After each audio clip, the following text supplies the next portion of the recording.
തിരുവനന്തപുരത്ത് അച്ഛനെ 28-കാരൻ വെട്ടിക്കൊന്നു. വെള്ളറട സ്വദേശി ജോസ് ആണ് മരിച്ചത്. കൊലയ്ക്ക് ശേഷം മകൻ പ്രജിൻ വെള്ളറട പോലീസ് സ്റ്റേഷനിൽ കീഴടങ്ങി.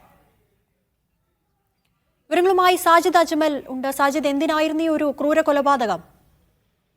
കൊലപാതകം എന്തിനാണ് എന്ന് ഇതുവരെ വ്യക്തമായിട്ടില്ല. പ്രതി അല്പസമയം മുൻപാണ് പോലീസ് സ്റ്റേഷനിലെത്തി കീഴടങ്ങിയത്. പ്രതിയെ ഉടൻ തന്നെ ചോദ്യം ചെയ്യും.